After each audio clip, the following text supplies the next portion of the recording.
Welcome to the deep dive. Yeah. Ever had one of those days where you just feel, well, a bit off? Maybe drained for no reason, or surprisingly wired. Or maybe you got an intuitive nudge you couldn't quite figure out. Yeah, those feelings. Today, we want you to think about that. Consider that there might be these unseen forces, almost like an energetic blueprint, deeply shaping your well-being. So we're taking a deep dive into the fascinating world of the human energy system. We'll explore concepts like chakras, meridians, nadis, and even that subtle field around you, the aura. It's a really rich topic. Our mission here is simple.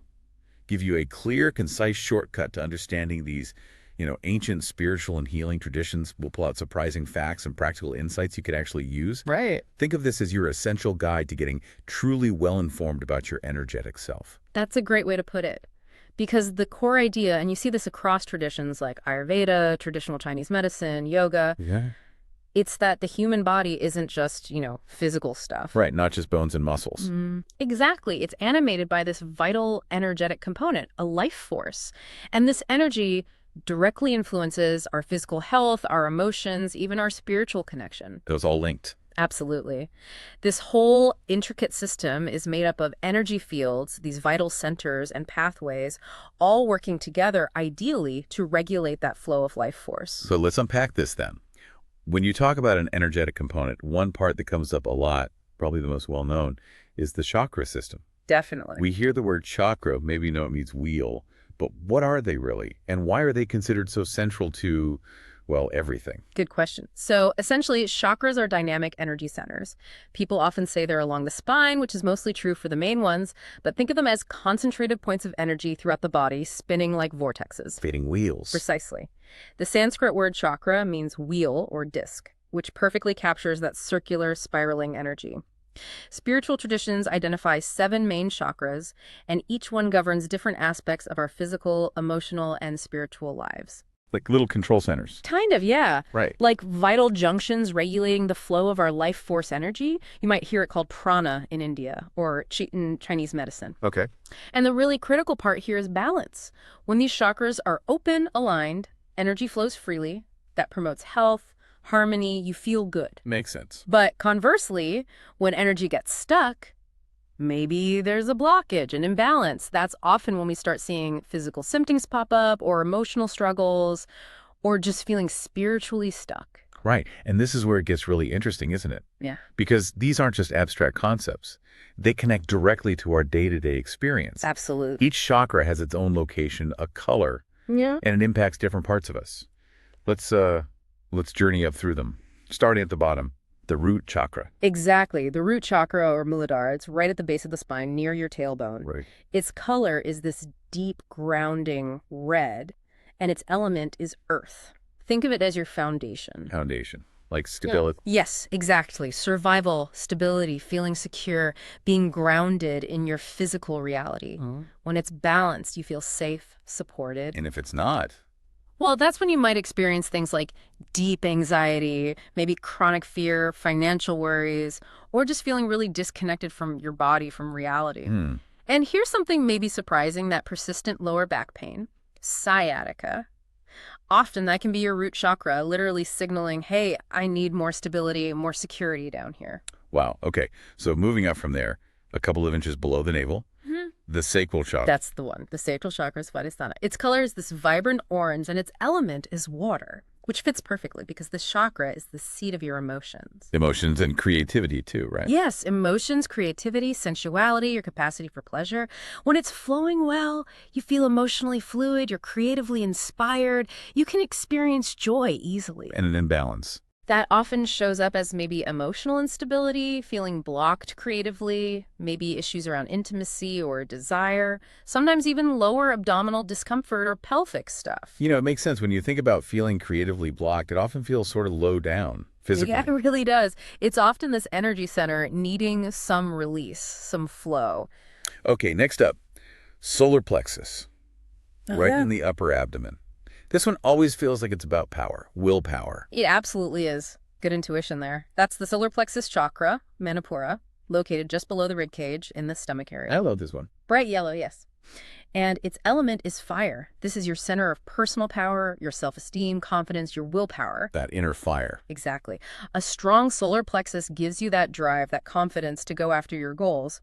When it's out of whack, you might struggle with low self-esteem, feeling like you have no control, maybe chronic indecision. Indecision. Interesting. Yeah. And another subtle but really powerful sign of imbalance can be constant digestive issues. Your gut literally reflecting maybe a lack of personal power or even unexpressed anger. Wow, the gut connection again. Oh. And then right at the center of it all, the heart chakra. What's this one really about beyond just, romantic love? The heart chakra, anahata.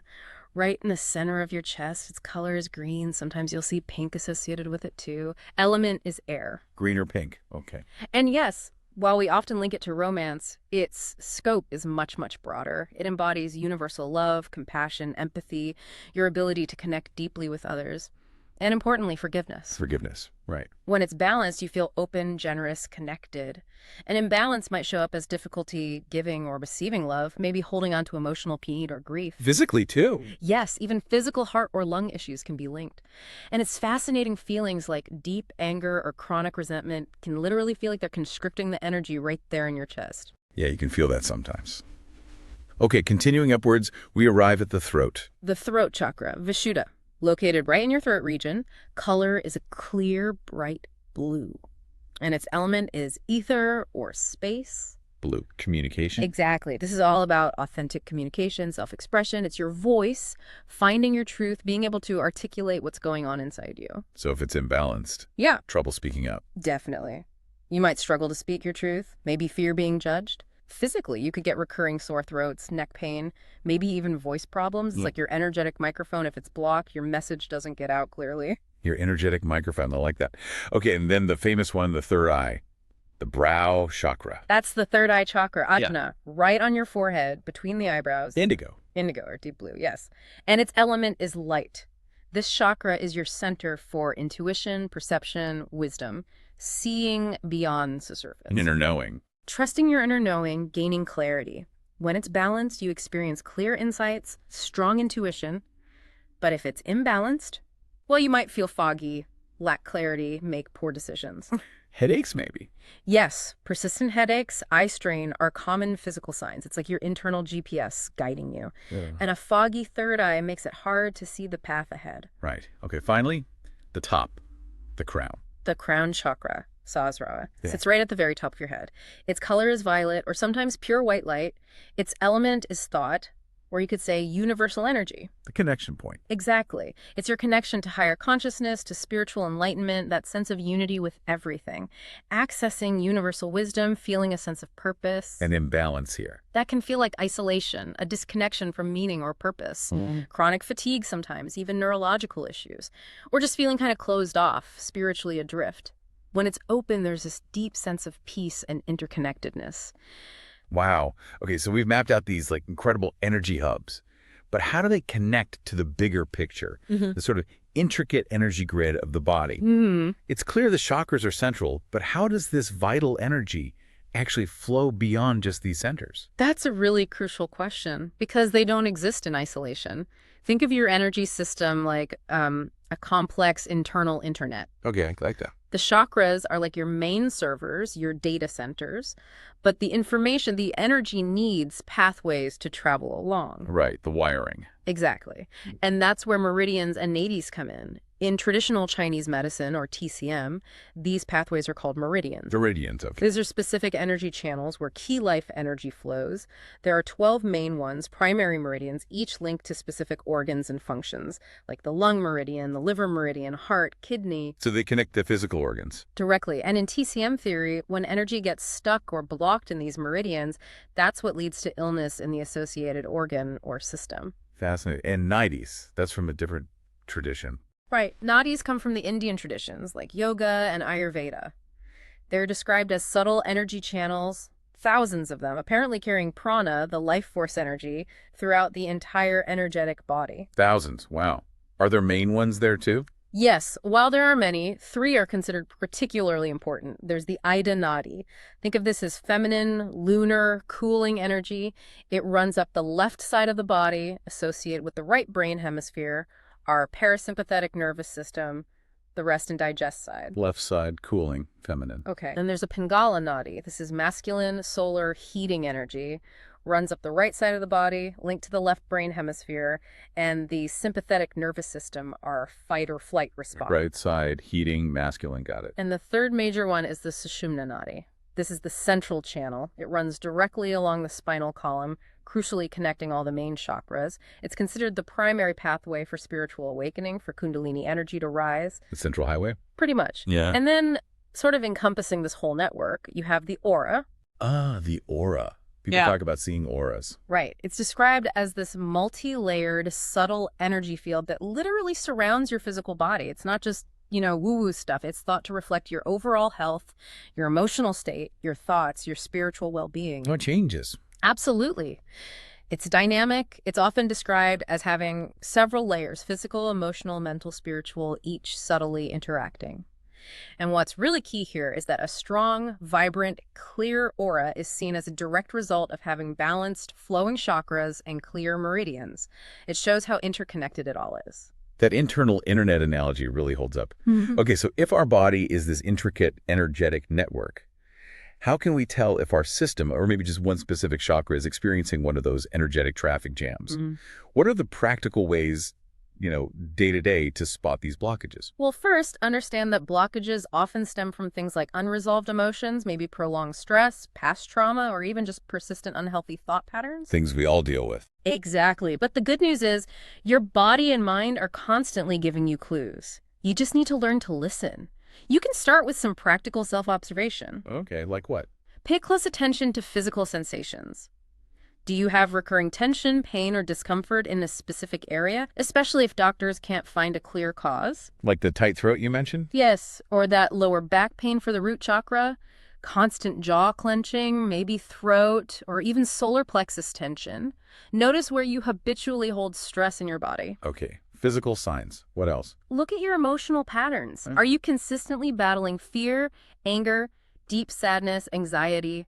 Chronic worry, for instance, often points towards the solar plexus. Unresolved grief can definitely weigh on the heart chakra. Makes sense. And beyond feelings, look at behavioral patterns. Do you find yourself consistently avoiding intimacy?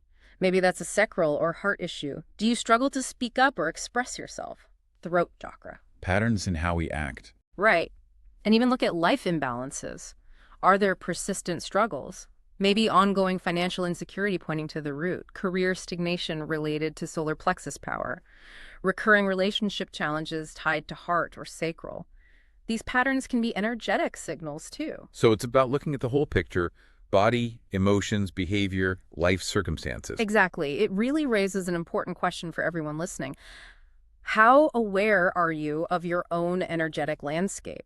How tuned in are you to your body's subtle cues and those recurring life patterns? That is a powerful question. Okay, so if we start noticing these signals, understanding our experiences as potentially energetic, what can we actually do about it? Let's unpack this with some really practical steps. How do we bring things back into harmony? Great question. And the wonderful thing is there's an incredible array of tools and techniques you can use to activate your own inner healer. It's very empowering. Yeah, where do we start? Let's begin with the mind-body connection because it's absolutely foundational. Meditation and visualization are incredibly powerful here. Just focusing the mind. Yes. You can focus on the specific color associated with a chakra, visualize it at its location in your body as this bright, clear, spinning wheel of light. So for the root chakra, you'd visualize a vibrant red wheel at your tailbone. Okay, visualizing the colors. And you can combine this with affirmations. These are positive, present tense statements that help reprogram your subconscious and shift your energy. For the root, you might repeat, I am safe and secure. For the heart, I am open to giving and receiving love freely. Simple but powerful. Very much so. Then there's breath work, or pranayama. This is a really direct way to influence your energy flow. Breathing exercises. Exactly. Deep belly breathing, where your belly expands on the inhale, is fantastic for grounding the root chakra. There's also alternate nostril breathing, nadi shodhana, which is amazing for balancing the entire system, calming the mind, and clearing the third eye. I've heard of that one. It's very effective. And of course, yoga asanas, the physical poses. Many poses are specifically designed to stimulate and balance particular chakras. Can you use some examples? Sure. For the root chakra, think grounding poses like mountain pose, Tadasana, Warrior River, Tree Pose, anything that connects you firmly to the earth. Makes sense. For the sacral, hip opening poses are key: pigeon pose, butterfly pose, helping release stored emotions in the hips. For the solar plexus, core strengthening poses like boat pose or plank build that inner fire. Heart openers for the heart chakra. Exactly. Back bends like camel pose, cobra, bridge pose open the chest area. For the throat, neck stretches, fish pose. For the third eye, calming introspective poses like child's pose or forward folds help turn your focus inward. And for the crown, headspan, if appropriate, lotus pose for meditation, or simply savasana, corpse pose, to integrate and connect. Wow, so yoga is really a full energy system practice. It truly is, on many levels. Okay, moving on from mind-body, let's talk about vibrational and sensory tools. Like sound and crystals. Precisely. Sound healing and antras are incredibly effective. Each chakra is said to have a specific bija, or seed, mantra. Chanting lam, pronounced loom, resonates with the root. Vam for the sacral, ram for solar plexus, yam for heart, ham for throat, and om for the third eye and crown. Chanting those sounds. Yes, the vibration itself helps clear and activate the chakra. Many people also work with specific sound frequencies you might hear, about 528 hertz for transformation, often associated with the solar plexus, or 963 hertz for the crown connection. Using singing bowls or tuning forks tuned to these frequencies can be very powerful. Interesting. And colors. Color therapy or chromotherapy. Simply consciously surrounding yourself with the chakra colors can help. Wearing red when you need grounding, meditating in a space lit with blue light for the throat, or visualizing violet light for the crown. Easy enough to try. What about crystals? Crystal healing is very popular. Specific stones are believed to resonate with the energy of each chakra. You can place them on the corresponding body part during relaxation or meditation, or just carry them with you. Like red jasper for the root. Exactly. Red jasper or hematite for the root, carnelian for the sacral, citrine or yellow jasper for the solar plexus, rose quartz or green aventurine for the heart, lapis lazuli or aquamarine for the throat, amethyst for the third eye, clear quartz or selenite for the crown. There are many options. It smells. Aromatherapy. Yes, aromatherapy. Essential oils carry specific vibrational frequencies too. Grounding oils like vetiver or patchouli for the root, sensual ylang-ylang or sandalwood for the sacral, uplifting lemon or bergamot for the solar plexus, calming rose or lavender for the heart, clearing eucalyptus or peppermint for the throat, intuitive frankincense or clary sage for the third eye, and transcendent lavender and jasmine for the crown. You can diffuse them, add them to baths, or dilute and apply them topically. So many sensory tools. Okay, what about bigger picture lifestyle things or more advanced work? Right, there's also holistic lifestyle approaches and advanced energy work. Your diet and nutrition can play a role. Eating foods that correspond to the chakra colors or elements can be supportive root vegetables for the root, orange fruits for the sacral, leafy greens for the heart, purple foods like eggplant or berries for the third eye. Eating the rainbow, literally. Kind of, yeah. Cleansing rituals are important too. Things like smudging your space and your aura with sage or palo santo can clear out stagnant or negative energy. Taking Epsom salt or sea salt baths is great for cleansing the aura. Smudging, salt baths. Okay. You could also explore structured energy healing modalities, things like Reiki, where a practitioner channels universal life force energy, or acupuncture and acupressure, which work directly with the meridian points from TCM. Pranic healing is another modality, often non-touch, focusing on clearing and energizing the aura and chakras. So working with a professional. That can be very beneficial, yes. And don't forget emotional release techniques. Journaling is fantastic for identifying and processing stuck emotions. Techniques like EFT or tapping can be incredibly effective for releasing emotional charge related to specific issues or traumas. Tapping, right? And for daily maintenance, think about environmental protection.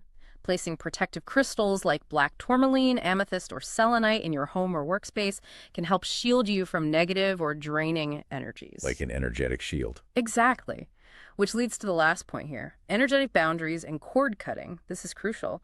Learning to visualize a protective shield of light around yourself. Setting clear boundaries in relationships and consciously visualizing cutting any energetic cords to people or situations that drain your vitality. Cutting cords.